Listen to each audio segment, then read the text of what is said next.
jalan daripada kita beragama.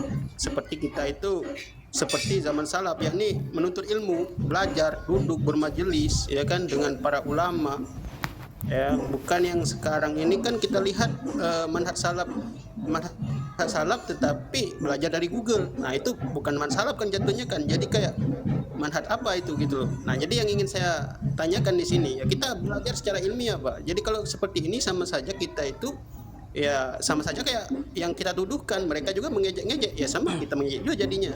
Jadi saya ingin tanyakan itu manhaj salaf yang kita pahami daripada yang kita anggap aswaja seperti apa? Seperti itu. Terima kasih.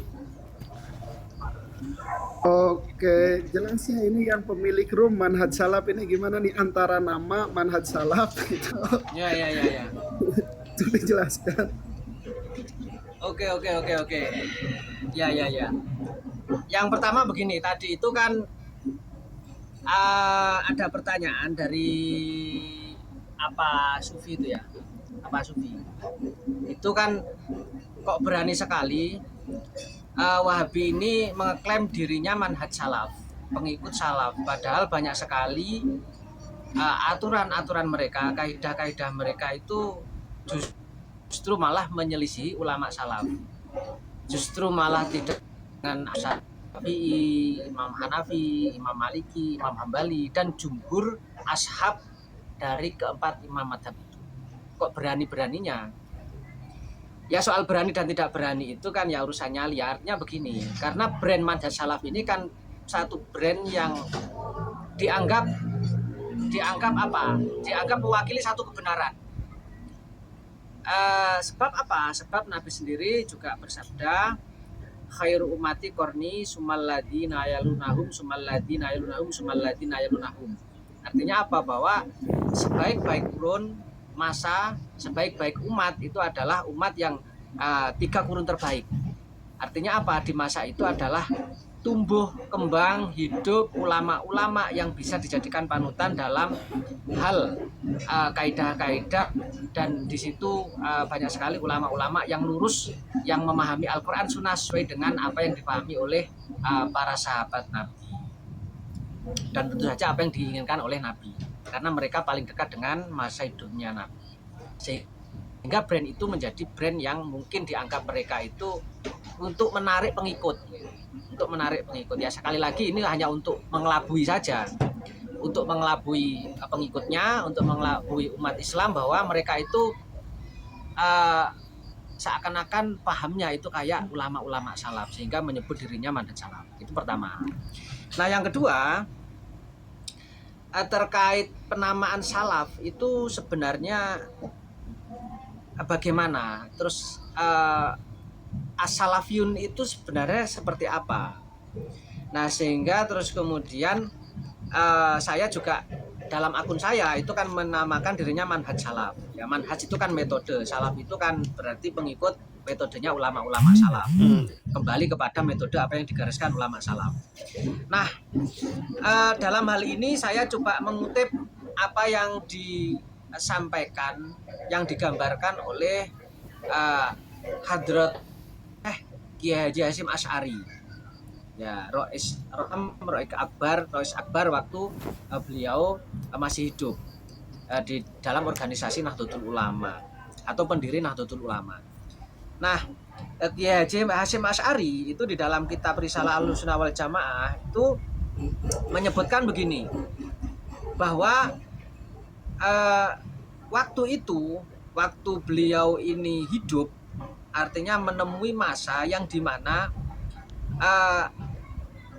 pada tahun 330 Hijriah ya, pada tahun 1000 Hijriah ya, 1330 Hijriah.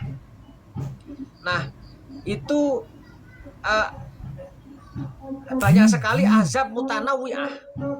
Ya, banyak sekali azab mutanawiyah, banyak sekali golongan-golongan yang di situ bercorak macamnya sangat banyak.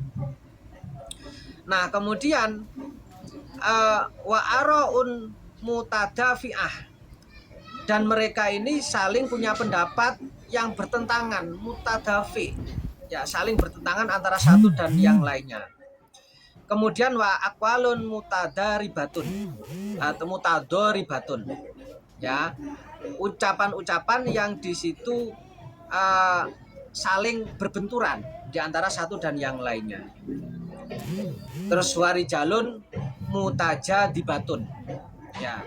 Kemudian banyak sekali pemuka-pemuka, pemimpin-pemimpin yang di situ memimpin dalam hal agama, ya, dalam azab-azab itu, dalam golongan-golongan itu saling tarik-menarik di antara mereka.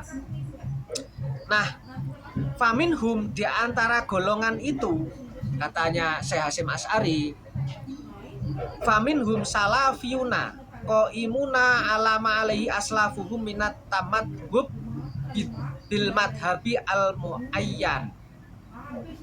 Kelompok pertama adalah kelompok yang di situ dinamakan dirinya salafiyun.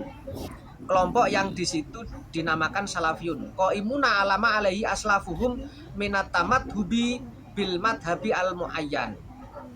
Wa tamassuk bil kutubi al mu'tabarah al mutadawalah wa mahabbah ahlal bait, ya, wa mahabbatu ahlil bait wal aulia was solihin wa tabaruk bihim ahyaan wa amwatan wa ziyaratal kuburi wa talqinal mayit wa sadaqah anhu wa tiqadus syafa'ah wa nafa'at doa wa tawassul wa ghuridalik.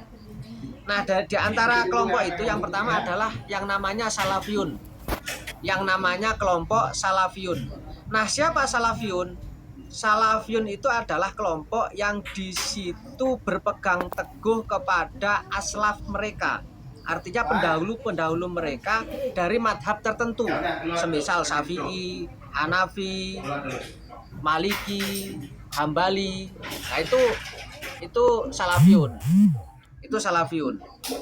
Nah, kemudian termasuk ciri-ciri salafiyun itu adalah mereka watamasuk bil kutub al mutabaroh, berpegang teguh kepada kitab-kitab yang muktabar, ya, kitab-kitab yang masyhur, kitab-kitab yang terkenal yang bisa dipertanggungjawabkan.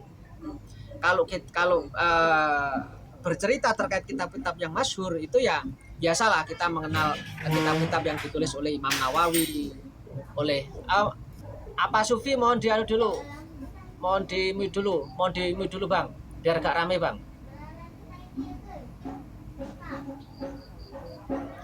Ya, jadi kalau kita melihat keterangannya Mbah Hasyim Asy'ari,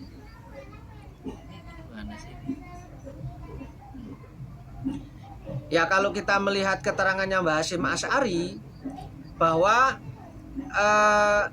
salafiyun itu adalah kelompok yang di situ yang pertama mereka itu bermadhab, yang kedua di situ berpegang teguh kepada kitab-kitab pendahulunya yang muktabar. Kemudian cinta terhadap ahlil bait, cinta kepada para wali, cinta kepada orang-orang soleh.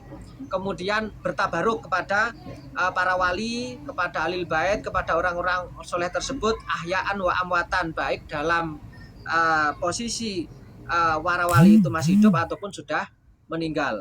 Kemudian ziarah kubur, kemudian menghidupkan ziarah kubur, juga mentalkil mayit, kemudian memberi bersedekah yang pahalanya untuk mayat tersebut, kemudian meyakini syafaat, kemudian meyakini manfaat doa yang ditujukan untuk mayit, kemudian juga bertawasul wa ghairu dzalik, dan selainnya itu semua.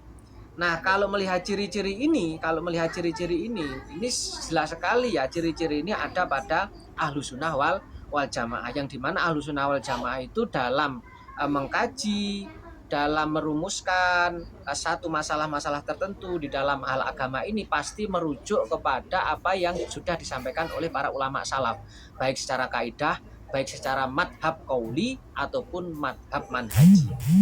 Ya, apapun itu pasti merujuk kepada apa yang sudah disampaikan oleh para ulama-ulama terdahulu. Begitu. Oke, Yai cukup jelas ya tentang, jadi untuk manhaj salaf ini tadi ada manhaj salaf beneran, ada manhaj salaf ngaku-ngaku. Yang dimaksud manhaj salaf beneran tadi seperti yang dinyatakan oleh Yai Ali, ya, mengambil keterangan Mbah Hasyim, di mana manhaj salaf dia itu tidak menciptakan satu metode tersendiri lah, nggak menciptakan metode yang suka hati, tetapi mengikuti orang-orang yang dia itu kapasitasnya memang memadai. Maka di sini mengikuti manhaj salaf harus mengikuti koridor ulama-ulama yang memang dia itu menciptakan aturan-aturan memahaminya, seperti misalnya dari fikih mazhab Syafi'i. Nah, kita mengikuti manhaj salaf melalui koridor apa yang dinyatakan oleh para ulama-ulama tersebut. Dan secara penurunannya ini harus kitab-kitab Mu'tamad yang juga bisa dipertanggungjawabkan dan tidak keluar daripada kaidah-kaidah ulama-ulama yang diikuti tadi. Jadi intinya yang dimaksud manhaj salaf itu dia bukan langsung istimbat langsung ke Quran dan hadis sesuai dengan kesukaan hati tanpa ada pendekatan ilmiah yang bisa dipertanggungjawabkan. Singkatnya seperti itu ya Alia. Ya, benar. Ya, kalau aneh Oke, silakan. Bagaimana? Ya silakan, Beb. Jadi banyak sekarang orang yang mengaku-ngaku salafi, ya, yang mengaku rujukannya ke orang-orang salaf, tapi justru yang mereka ambil tuh fatwa-fatwa Albani, Bin Bas, Utsaimin, dan justru orang salaf sendiri itu didoifkan hadis-hadis riwayat, bahkan hadis-hadis sahabat didoifkan oleh mereka, yang diriwayatkan juga oleh Imam Bukhari, yang dinukil oleh Imam Bukhari, riwayat para sahabat mengatakan begini, mengatakan begitu. Contohnya membaca Al-Quran di kuburan. Riwayat salaf Imam Ahmad bin Hambal membolehkan membaca Al-Quran di kuburan. Itu ada riwayat Imam Ahmad bin Hambal di dalam Musnad Imam Ahmad bin Hambal. Itu riwayat dari Mubashir bin Halab, dan Mubashir bin Halab dari Lajlaj itu meriwayatkan dari Ibn Umar bin Khattab tentang orang yang membaca Al-Quran di sisi kuburan, dan Ibn Umar bin Khattab itu mewasiatkan agar dibacakan nanti jika dia dikuburkan, agar dibacakan di atas kepalanya suratul Fatihah dan di kakinya penutup daripada surat Al-Baqarah. Nah, ini diriwayat di Musnad di kitab Imam Ahmad bin Hambal. Ini kan salaf. Nah, sayangnya mereka mengaku-ngaku salaf, tapi justru apa yang mereka bawa ajaran ini itu bertentangan dengan salaf, dan bahkan riwayat-riwayat ini ditutup-tutupi oleh mereka. Nah, ini yang nggak benar, pengakuan salaf ini yang tidak benar. Yang kedua, kalau boleh dibesarkan, saya punya gambar ini. Ini ada hadis. Ini Yai Ali satu dari bisa Ta'alabi, dibesarkan dari dulu Abu nggak ya Hurairah Habib? radhiyallahu anhu. Dibesarkan ya. Satu riwayat dari Asbahani, satu lagi riwayat dari As-Sa'labi. Sa'labi mengatakan dari Abu Hurairah bahwasannya kalau Rasulullah sallallahu alaihi wasallam, man qara'a Yasin lailatal Jum'ah. Ini tegas ada disebutkan Lailatul Jum'ah dalam redaksi ini. Man qara'a Yasin lailatul Jum'ah, ya. Di situ disebutkan apa? Asbaha maghfuran lahu. Itu riwayat dari Sa'labi dari Abu Hurairah. Adapun redaksi Ya, dari Ali, Asbahani, mohon dimulai. man qara'a Yasin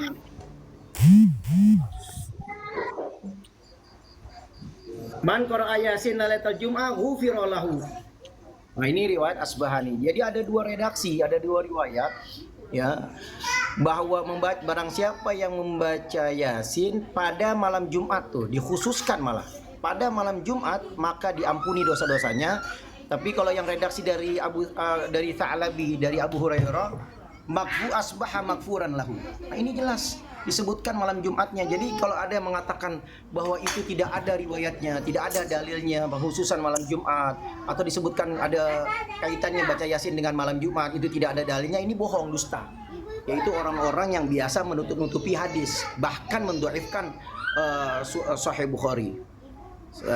Contohnya ya Albani yang diikuti oleh salafi-salafi yang abal-abal yang mengaku salaf, tapi justru tidak mengikuti Imam Ahmad bin Hambal dalam hal meriwayatkan orang baca Al-Quran di sisi kuburan. Nah, ini saja yang saya sampaikan ya, semoga bisa dipahami. Terima kasih ya. Ini untuk menjawab dulu yang kedua tentang tadi pertanyaan dari Apa Supi. Nah, saya kembalikan kepada penanya Merpati. Ini sifatnya silakan mau mentanggapi atau mau mendiskusi. Artinya kalau tanggapan berarti terakhir, kalau diskusi mungkin tergantung ya apakah nanti dilanjutkan sebuah diskusinya. Oke, baik. Oke, artinya manhaj salaf itu sebuah Ini jalan memahami tanggapan apa agama. diskusi? Ya, ya, artinya metode manhaj salaf itu